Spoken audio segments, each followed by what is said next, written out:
پیارے بچوں، ایک دفعہ ایک خوبصورت جنگل میں ایک کاہل اور سست شیر رہتا تھا۔ چونکہ وہ جنگل کا بادشاہ تھا، اس لیے تمام جانور اس سے بہت ڈرتے تھے۔ ایک دن شیر نے سب جانوروں کو اپنے پاس بلایا اور کہا کہ تم سب میں سے ایک جانور خود ہی شکار کے لیے میرے پاس آ جایا کرے، ورنہ میں تمام جنگل کو تباہ و برباد کر دوں گا۔ جانور شیر کے ڈر سے ایک ایک کر کے روزانہ خود ہی اس کے پاس چلے جاتے۔ ایک دن خرگوشوں کی باری تھی۔ ان میں سے ایک چھوٹا خرگوش خود ہی اپنی مرضی سے شیر کے پاس جانے کو تیار ہو گیا، لیکن چھوٹے خرگوش کو شیر کے پاس جانے میں کچھ دیر ہو گئی۔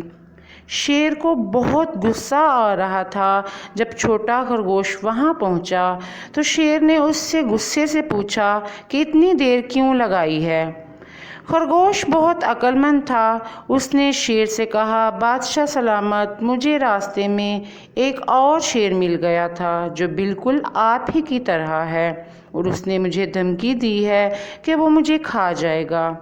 شیر نے سوچا، میری سلطنت میں کوئی اور شیر کیسے آ سکتا ہے؟ شیر نے خرگوش سے کہا، بتاؤ مجھے وہ کہاں رہتا ہے؟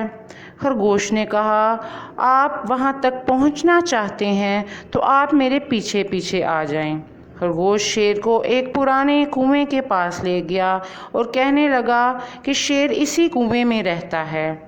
شیر جب کنویں کے پاس گیا تو اس نے پانی میں اپنا ہی عکس دیکھا۔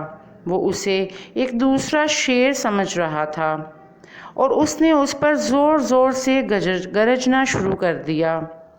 جیسے ہی اس نے اس پر گرجنا شروع کیا اور ساتھ ہی اس نے اس پر حملہ بھی کر دیا اور وہ کنویں میں چھلانگ لگانے لگا۔ کنویں میں شیر نے چھلانگ لگا دی اور شیر ڈوب گیا۔ اس طرح ایک چھوٹے سے خرگوش کی عقل مندی سے جنگل کے سارے جانوروں کی جان بچ گئی۔ پیارے بچوں، اس کہانی سے ہمیں یہ سبق ملتا ہے کہ عقل مندی جسمانی طاقت سے بڑھ کر ہوتی ہے۔